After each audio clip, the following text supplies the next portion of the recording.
One Piece live action season 2မှာရှိတဲ့ Vivi ကဘာကြောင့်သူမရဲ့ anime version နဲ့ကွဲပြားနေတာလဲ season 2မှာ Nami နဲ့ Robin လိုဇက်ကောင်တွေကသူတို့ရဲ့ manga design တွေနဲ့တော်တော်လေးဆင်တူပါတယ်ဒါပေမဲ့မင်းသမီး Vivi ကိုမိတ်ဆက်ပေးတဲ့အခါမှာတော့ပရိသတ်တော်တော်များများကသူမဟာ anime version နဲ့မတူတာကိုချက်ချင်းသတိထားမိခဲ့ကြပါတယ်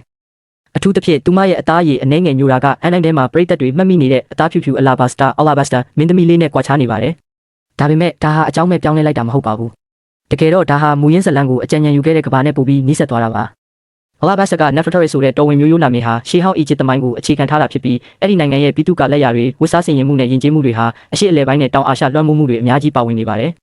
ဒီနောက်ခံကြောင့်ဗြိတိရှအိန္ဒိယနွယ်ဖွားမင်းသမီး Cherithra Chandran ကိုရွေးချယ်လိုက်တာဟာတဲကန်နာယာတိုင်းပြည်ရဲ့အနေအထားနဲ့အံ့ဩစရာကောင်းလောက်အောင်လိုက်ဖက်နေပါတယ်တချို့ပရိသတ်တွေကတော့ဒါဟာအလင်းအမှောင်နဲ့ visual design ကြောင့်လို့လည်းဆိုကြပါတယ်Vivi ရဲ့တောက်ပတဲ့အပြာရောင်စပင်ဟာတဲကန်နာယာဒါမှမဟုတ်အရေးကြတဲ့နောက်ခံတွေမှာပိုပြီးအယောင်ရင့်သွားတယ်လို့ထင်ရတာကြောင့် screen ပေါ်မှာသူမရဲ့အသားရည်ကပိုညိုသွားတယ်လို့မြင်ရတာပါ